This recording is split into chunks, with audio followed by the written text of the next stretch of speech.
एक बात ऑनेस्टली बोलता हूँ, प्रोक्रेस्टिनेशन लेजीनेस नहीं होती।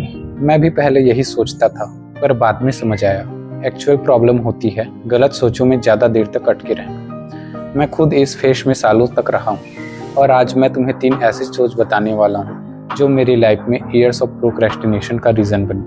पहली सोच, आई विल स्टार्ट जब मैं रेडी फील करूँगा। मैं सीरियसली मानता था कि एक दिन ऐसा आएगा जब अंदर से एक फीलिंग आएगी, कॉन्फिडेंस आएगी और मैं नेचुरली एक्शन लेने लगूंगा, पर वो फीलिंग कभी आई ही नहीं। दिन निकलते गए और दिन हफ्तों में बदल गए, हफ्ते महीनों में, और मैं बस यही सोचता रह गया।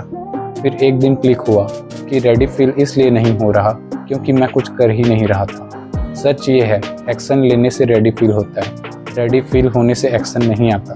जब तुम मूव करते हो ना, कॉन्फिडेंस अपने आप बिल्ड होता है, क्लैरिटी अपने आप आती है, और जब तुम वेट करते हो डर बस और ज़्यादा लाउड होता जाता है। मूव करते हो तो डर धीरे धीरे कम होता है।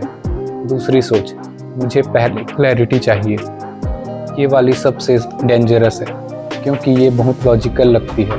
तुम बोलते हो मैं थोड़ा और रिसर्च कर लेता हूँ, थोड़ा और प्लानिंग कर लेता हूँ, थोड़ा और परफेक्ट बन लेता हूँ, पर ऑनेस्टली बोलूँ तुम बस एक्शन डिले कर रहे होते हो। मैंने ये सीखा है, क्लैरिटी सोचने से नहीं आती, क्लैरिटी करने से आती है।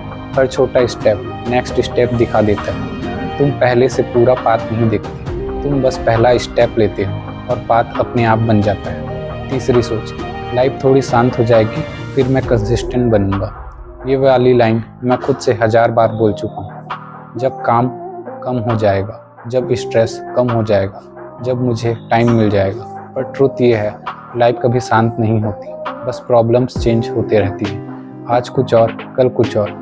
कंसिस्टेंसी का मतलब ये नहीं कि परफेक्ट टाइम का वेट करो। रियल कंसिस्टेंसी तब बनती है जब तुम थके हुए हो, जब मन नहीं करता, फिर भी तुम उठ खड़ा होते हो। स्ट्रक्चर केओस के बाद नहीं बनता, स्ट्रक्चर केओस के बीच में बनता है। अगर तुम प्रोक्रेस्टिनेशन से परेशान हो गए हो तो खुद को लेजी बोलना बंद करो। बस ये देखो तुम कौन सी सोच में फंसे हुए हो और आज सिर्फ एक छोटा सा एक्शन लो। अगर तुम्हें ऐसी रियल और प्रैक्टिकल बातें चाहिए जो एक्चुअली काम करती है तो चैनल को सब्सक्राइब करो और वीडियो को लाइक करो। मैं तुम्हें नेक्स्ट लेवल पे मिलता हूँ।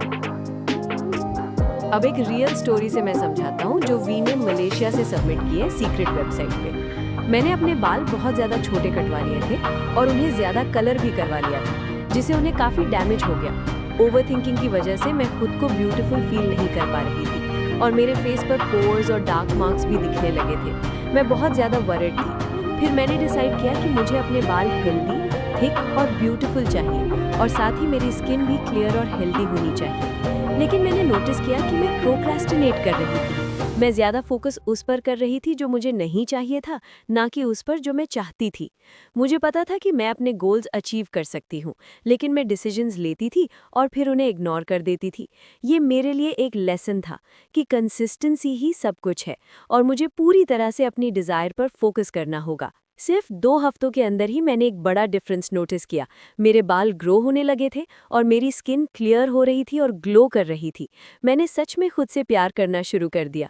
मैं जैसे हूँ वैसे खुद को एक्सेप्ट करती हूँ और खुद को पूरी तरह से लव करती हूँ।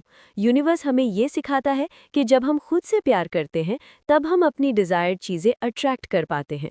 खुद से प्यार करना मुझे बहुत अच्छा फील करवाता है और वही मुझे ट्रैक पर बनाए रखता है।